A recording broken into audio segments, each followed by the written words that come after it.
ठीक है, तो आज हम स्टार्ट करने जा रहे हैं द राइज ऑफ नेशनलिज्म का पार्ट 2। पार्ट 1 हमने पहले देख लिया था, अब देखिए। तो इसमें क्या है, लिबरलिज्म। लिबरलिज्म मतलब कि मिडिल क्लास जो थे ना, उनका आइडियाज ऑफ नेशनल यूनिटी था। ठीक है, नेशनल यूनिटी का उनका आइडिया था। ठीक है, तो मिडिल क्लास उसने लिबरलिज्म करवाया, मतलब कि फ्रीडम। लिबरल मतलब फ्रीडम होता है, फ्रीडम करवाया। फ्रीडम की सेंस में एक पॉलिटिकल फ्रीडम, एक इकोनॉमिक फ्रीडम। ठीक है, पॉलिटिकल फ्रीडम में फ्रीडम ऑफ इंडिविजुअल, ठीक है, फ्रीडम ऑफ इंडिविजुअल और equality before law, government by consent. लेकिन इसमें एक्सेप्शन थे। एक्सेप्शन क्या था कि right to vote, right to get elected, ये जो था, ये दोनों right to vote, right to get elected only to man owning property. जो मैन प्रॉपर्टी जिनके पास है उन्हीं को ही मिलता था। बाकी जिन लोगों के पास, मैन के पास प्रॉपर्टी नहीं होती थी और वुमेन, उनको they will not get right to vote and right to get elected, उन्हें वो राइट नहीं मिलते थे। ठीक है ना। लेकिन अगर वही बात देखें तो मिडिल क्लास ने इकोनॉमिक फ्रीडम में क्या क्या किया कि फ्रीडम ऑफ मार्केट, की मार्केट को अपना फ्रीडम मिले। ठीक है, रिमूव स्टेट इम्पोज्ड रिस्ट्रिक्शंस। ठीक है, अब इसका एग्जांपल ऐसे 1834 में ही कस्टम यूनियन जोलिवेरियन एक्ट प्रूशिया। ठीक है, इसमें क्या था, ये कोई वो था लॉ टाइप समझिए, removal of state impose restriction. State पे जो रिस्ट्रिक्शन इम्पोज है वो रिमूव कर दिया। ठीक है, थर्ड पॉइंट है कि 30 करेंसीज रिड्यूस टू 2। 30 का करेंसी जो है ना रिड्यूस टू 2 पे हो गया। ओके, और देखते हैं। अच्छा, इसमें मिडिल क्लास मैंने बताया था ना, मिडिल क्लास का क्या था, आइडिया ऑफ नेशनल यूनिटी। अब इसमें आते हैं हम कि ब्रिटेन के कि बैटल ऑफ वाटरलू, जो कि 1815 में हुआ था। बैटल ऑफ वाटरलू में क्या हुआ था कि ये जो था बैटल ऑफ वाटरलू बिटवीन परब कंट्रीज में क्या क्या हुआ है। आपका पी मतलब प्रूशिया, आर मतलब रशिया, ए मतलब ऑस्ट्रिया, बी मतलब ब्रिटेन। ठीक है, ये चार कंट्रीज और नेपोलियन बोनापार्ट, इनके बीच में, दोनों के बीच में युद्ध हुआ। लेकिन नेपोलियन बोनापार्ट हार गया, लॉस्ट, और परब कंट्रीज वो वॉन हो गए। और जो परब कंट्रीज है उनका क्या हुआ कि कंजर्वेटिव मोनार्कियल सिस्टम्स ये सब बना। ठीक है, कंजर्वेटिव मोनार्कियल सिस्टम और देखा जाए तो कंजर्वेटिज्म में क्या क्या हुए कि इन लोगों ने क्या किया, old school, old tradition, belief और सब ये दे सपोर्टेड मोनार्की, चर्च, ये सब कुछ ओल्ड कर दिया इन्होंने कंजर्वेटिज्म का जो है। ठीक है, कंजर्वेटिव ने old school, old tradition and old belief का सपोर्टेड मोनार्की, चर्च, ये सब आ गया। ठीक है, कंजर्वेटिज्म में। और फिर बाद में 1815 बैटल ऑफ वाटरलू के बाद क्या हुआ कि ट्रीटी ऑफ वीना साइन हुई। ठीक है, वीना कॉन्ग्रेस, जो कि ट्रीटी ऑफ वीना जो साइन हुई वो जो है होस्टेड बाय ड्यूक मैटरनिच के द्वारा साइन हुई, जो कि क्या थे, ड्यूक मैटरनिच क्या थे, ऑस्ट्रियन चांसलर थे। क्या थे, ऑस्ट्रियन चांसलर। ओके, ठीक है, तो ट्रीटी ऑफ वीना में के बाद 3 चीज़ें हुई कि treaty of Veena signed by परब कंट्रीज। ठीक है, परब कंट्री बताया था पहले। फिर क्या हुआ, बी पॉइंट कि under the changes done by Poland, sorry Napoleon ने जो चेंजेस किए थे उसको जो किया तो उसने उसको चेंजेस किया, पहले वापस लेके आए लोग।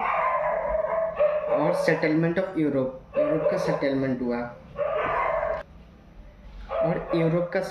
हुआ, ठीक है, सेटलमेंट ऑफ यूरोप, ये 3 चीज़ें हुई। अब देखते हैं हम सेटलमेंट ऑफ यूरोप कब पढ़ते हैं। ठीक है, इसमें क्या हुआ, पहला पॉइंट देखेंगे ए में क्या है कि किंगडम ऑफ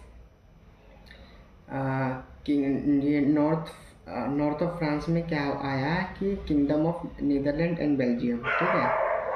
और बी है कि रशिया से पोलैंड में आ गया, रशिया जो है पोलैंड में आ गया, ओके। और सी है जीनियो पिडमोंट में ऐड हुआ, ठीक है, साउथ ऑफ फ्रांस। और क्या हुआ है कि डी पॉइंट ऑस्ट्रिया जो है नॉर्थ इटली में, नॉर्थ ऑफ इटली उसमें आ गया। और ई पॉइंट है कि ये प्रूशिया न्यू फ्रंटियर्स, ओके। अब देखते हैं हम कि कंजर्वेटिव्स और लिबरल्स, ये दो हैं। जो कंजर्वेटिव्स थे, वो क्या हुए, वॉन हो गए, जीत गए, ठीक है। तो जीत गए तो वो लेके क्या है, मोनार्की। और जो लिबरल्स थे, लिबरल्स लॉस्ट हो गए, तो वो क्या बन गए, रेवोल्यूशनरी।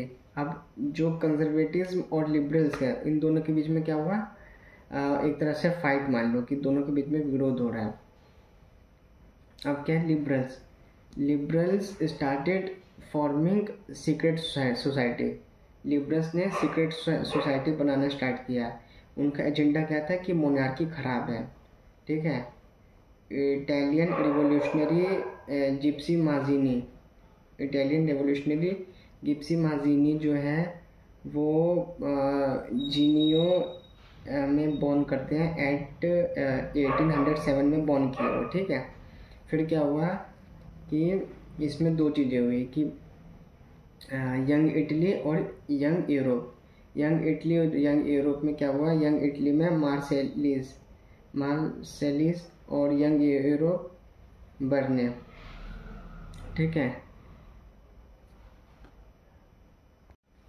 अब आता है ड्यूक मैटरनिच क्या हुए कि ड्यूक मैटरनिच ने कहा कि he is the most dangerous enemy of our social order. मतलब कि ये किनको बोल रहे हैं कि मोस्ट डेंजरस एनिमी किनको बोल रहे हैं, कि ये बोल रहे हैं जिप्सी माजीनी को, ठीक है, कि हमारे मोनार्की का सबसे बड़ा दुश्मन है जिप्सी माजीनी। क्यों? क्योंकि वो अगेंस्ट है ना, इसीलिए। और आगे देखा जाए तो अब आता है एज ऑफ रेवोल्यूशंस में क्या है आपका कि कंजर्वेटिव्स जो थे उनकी लड़ाई हुई लिबरल्स के साथ। लास्ट में हमने पढ़ा था कंजर्वेटिव और लिबरल्स के बीच में एक तरह से फाइट हुई, किस लिए, नेशनलिज्म के लिए। तो उसमें रिवोल्ट वगैरह हुए, तो उसमें क्या हुआ, पोलैंड, जर्मनी, इटली, ये ऑटोमन एम्पायर और ये पांचवा ब्रिटेन, इन्हीं में रिवॉल्यूशन हुआ है इन 5 देशों में, ठीक है, 5 कंट्रीज में। अब एक कोट आता है, एनसीईआरटी में दे रखा होगा, when France sneezes the rest of Europe catches cold, ठीक है, बहुत अच्छा है। जब फ्रांस को जुकाम होता है तो रेस्ट ऑफ यूरोप को कोल्ड हो जाता है, ठीक है।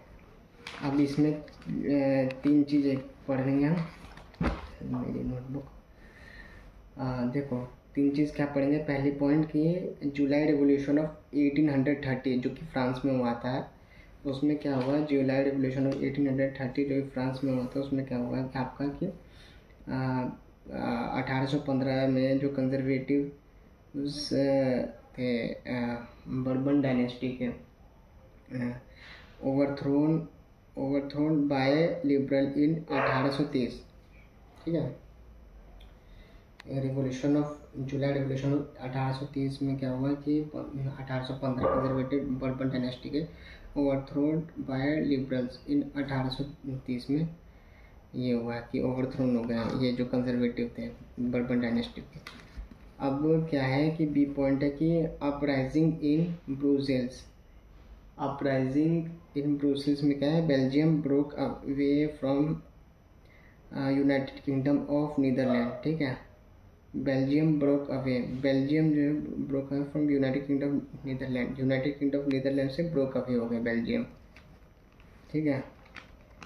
अब सी पॉइंट आता है कि सी पॉइंट ये है कि ग्रीक वॉर ऑफ इंडिपेंडेंस, इसमें क्या हो रहा था ग्रीक वॉर ऑफ इंडिपेंडेंस में कि अंडर ओटोमन एम्पायर में क्रेडल्स ऑफ यूरोपियन सिविलाइजेशन, ठीक है। वॉर ऑफ इंडिपेंडेंस जो था 1821 से लेकर के 1830 तक जो कि चला, ट्रीटी ऑफ कॉन्स्टेंटिनोपल 1832, ठीक है, ये सब था। और एक लॉर्ड बायरन जो कि एक पोइट थे, ये भी एक रेवोल्यूशनरी में आएंगे, ओके। एक हम टॉपिक पढ़ते हैं रोमांटिसिज्म। रोमांटिसिज्म में क्या आता है ये टॉपिक कि रोमांटिसिज्म क्या था, कल्चरल मूवमेंट, क्या था, कल्चरल मूवमेंट था to develop nationalist sentiments develop करने के लिए एक मूवमेंट था। उसमें क्या किया, इसमें दोनों आ जाते हैं रोमांटिसिज्म में। पहला क्रिटिसाइजिंग किसको किया, criticising the glorification of science and reason, glorification of science and reason को क्रिटिसाइज करना।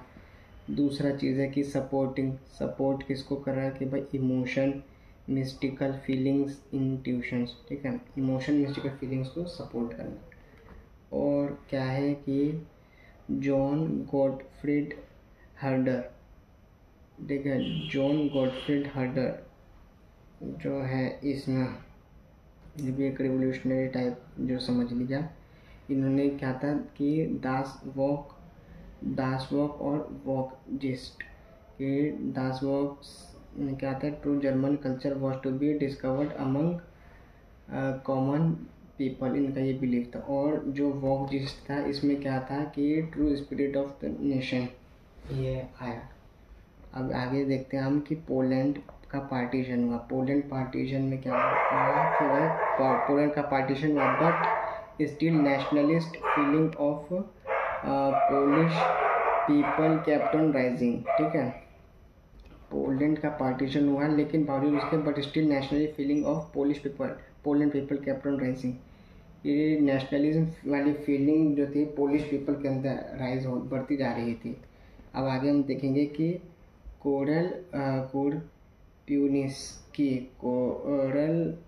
कैरोल पुनिस्की जो थे, ये क्या थे, म्यूज़िक एंड ओपेरास के मदद से क्या किया इन्होंने कि सेलिब्रेटेड नेशनल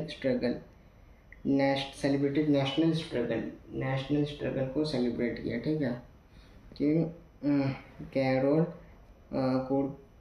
पुनिस्की जो थे, इन्होंने क्या किया कि रशिया डोमिनेटेड ओवर, ये सेलिब्रेटेड नेशनल स्ट्रगल, उन्होंने सेलिब्रेट कर रहे थे नेशनल स्ट्रगल को। और क्या है कि रशिया जो कि domination over Poland, Russia domination over Poland था, ठीक है।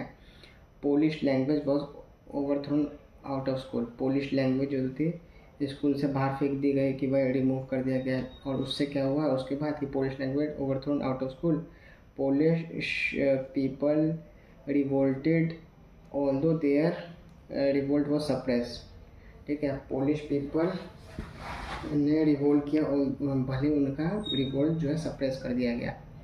अब आगे देखते हैं 1830 में 1830 इकोनॉमिक हार्डशिप बढ़ती गई, फिर इकोनॉमिक हार्डशिप बढ़ी, पॉपुलेशन बढ़ रहे हैं, इंक्रीज़ हुआ, फिर फूड डिमांड इंक्रीज़ हुआ। उसके बाद फिर क्या हुआ है कि अनएम्प्लॉयमेंट बढ़ा, तो फिर क्राइसिस बढ़ा, तो फिर क्या हुआ कि बैड हार्वेस्ट बढ़ा। उसके बाद क्या हुआ, बैड हार्वेस्ट हुआ, प्रॉब्लम मल्टीप्लाइड, ठीक है। 1848 में क्या हुआ कि फ्रांस के जो लुइस फिलिप है फ्ली अवे। 1848 में क्या हुआ कि फ्रांस में जो लुइस फिलिप फ्ली अवे मतलब वो भाग गए थे, ठीक है। वो जब चले गए तो क्या हुआ, नेशनल असेंबली जो कि प्रोक्लेम रिपब्लिक, जो कि रिपब्लिक थी एक तरह से, नेशनल असेंबली आई, ओके।